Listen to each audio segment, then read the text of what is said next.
Welcome back, guys. Do not skip this video because you see a blue ZL1 standing behind me. I know we have built 3 ZL1s this week, so stay with me through this video, guys. This is Mr. Shear's beautiful, brand new 2022 ZL1, only 3,000 miles on the odometer. Good customer of ours. I think he said this is the 5th car we've built for him to date. He still currently has a C7 Z06 with one of our packages on it that he enjoys.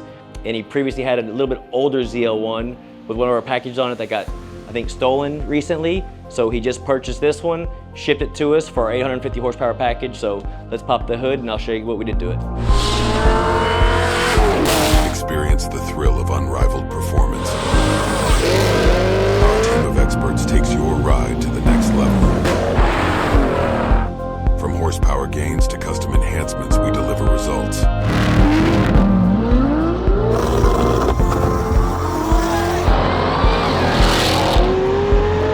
Late Model Racecraft. We talking or we racing? All right, so it has been a ZL1 Camaro kind of a week, especially the color blue, which this is my favorite color. So yeah, Mr. Shear, cool ass customer. Again, we've done 5 cars for him, which I absolutely love. I love seeing and hearing people enjoy their vehicles, and this customer is no different. So it is a 22, only 3,000 miles on the odometer. It is like a brand new car. Shipped it to us, wanted obviously more horsepower than stock, but wanted that cam at idle, that chop at idle sound, as well as he wanted to be able to go from pump gas to E85 for that extra 50 plus horsepower. So that's why instead of doing our normal 800, we set up to an 850. So as usual, guys, engine completely comes out of this thing.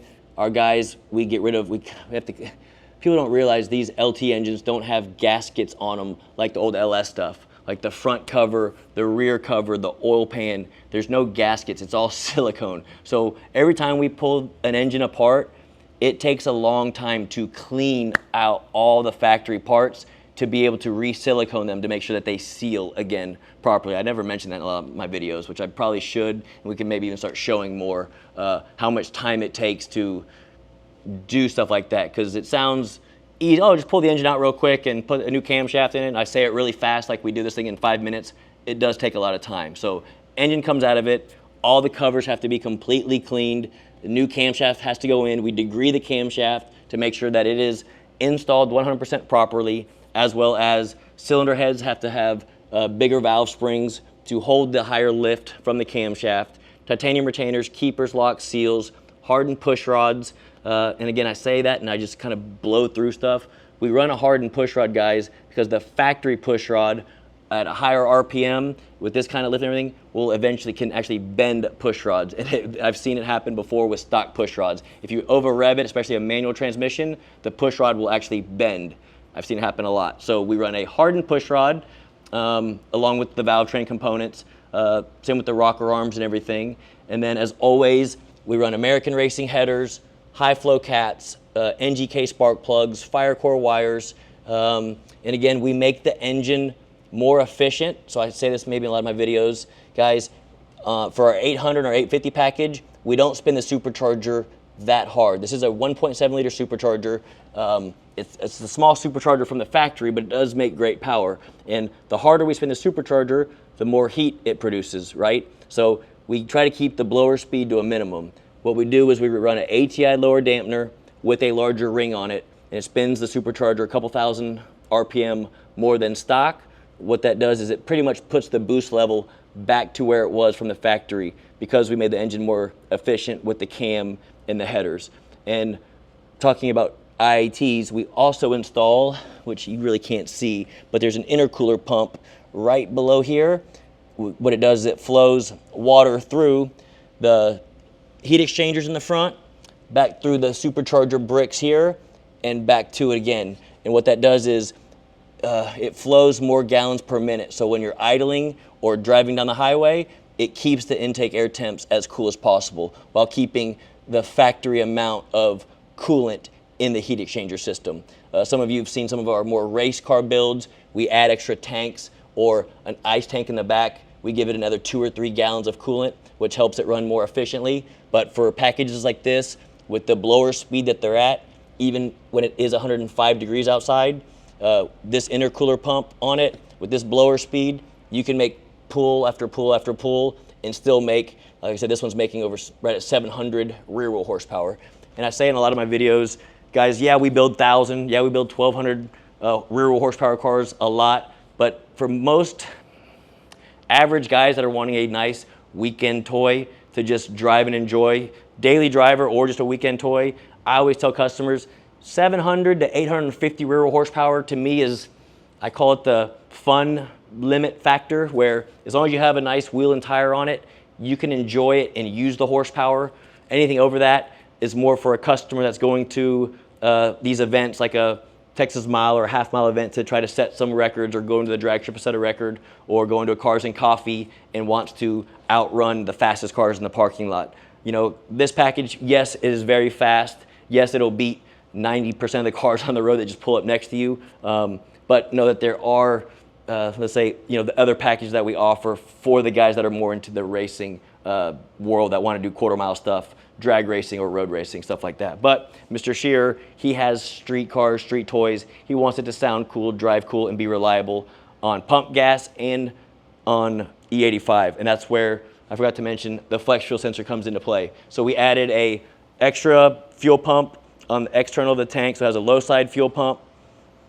So there's one pump in the tank, one external that feeds this mechanical pump. This flex fuel sensor here tells the computer the exact ethanol content, and when we go and tune these things, it says, all right, I'm seeing 30% ethanol, correct the fuel accordingly, and add this much timing to it. If it sees 50%, 60%, it adds that much more timing to it, give it that much more horsepower. So he can take this car, put 93 octane in it, go race it, have fun.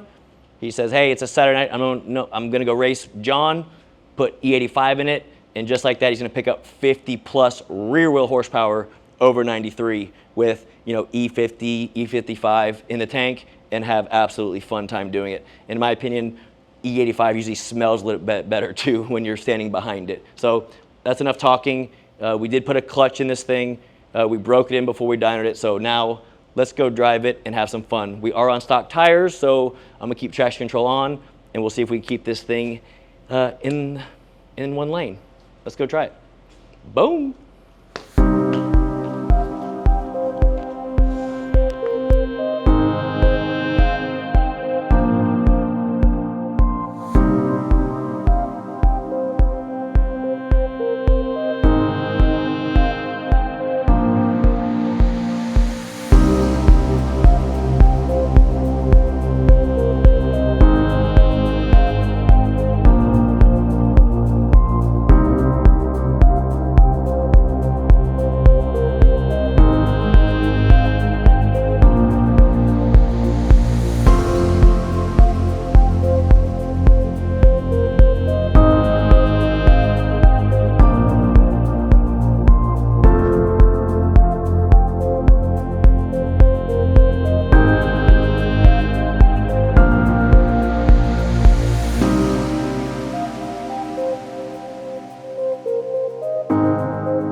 Cruising Mr. Shear's beautiful 2022 ZL1, right over 3,000 miles on the odometer.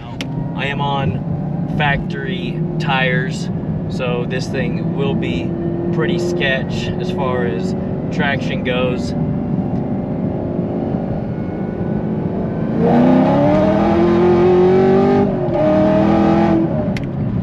Oh, that's awesome. We did a lower temps. I don't want to blow tires off.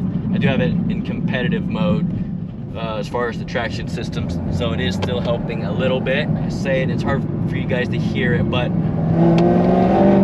the blower whine you get with the supercharger lid, just normal driving, you hear the supercharger whine. Not as much as a ported blower, but at least you hear the blower whine, where normally our 800 package and our 850 package with a factory lid on it, you really don't hear the supercharger whine that much.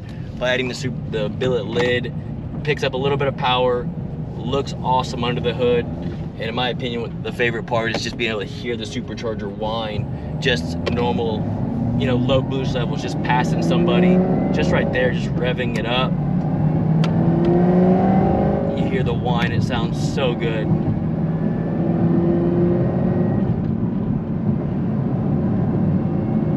Mr. Shear, I appreciate you sending me another one to build.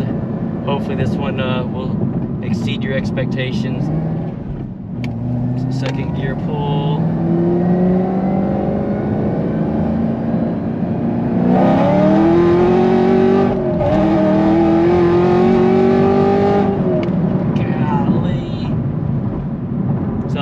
Second, third gear rips.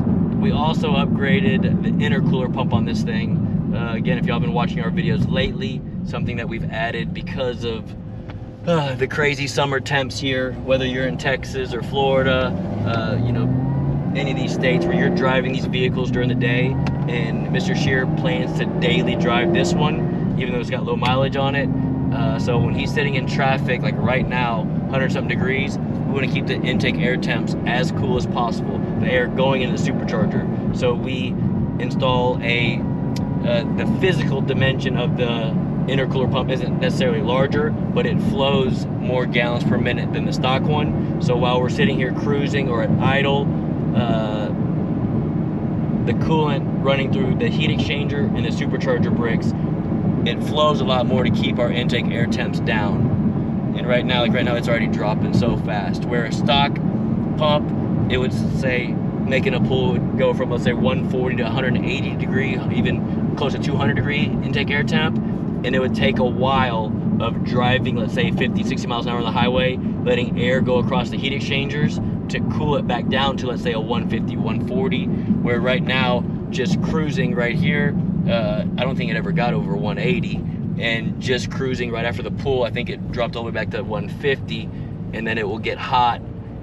I mean, again, with over 100 degrees, just sitting here at a stoplight, it might get to like 175, 178, maybe 180, and then as soon as you start rolling and getting some air going across the heat exchanger, it'll cool back down. I don't want to say twice as fast as stock, but a lot quicker, and it never really gets up to the temp as the stock pumps wants to get it hot. Like I said, the reason I test these vehicles in these conditions, because these are worst case scenario conditions. Most customers are not out racing their vehicles at 4 o'clock in the afternoon when it's 102 degrees outside. Most customers are late at night having fun with them, or early in the mornings.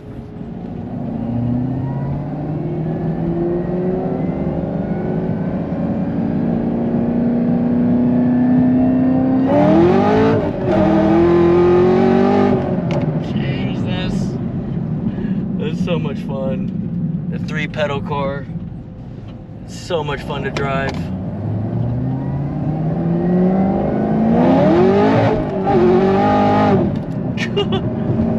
You can go sideways real quick on these things, so always be on a concrete road when you're playing like that.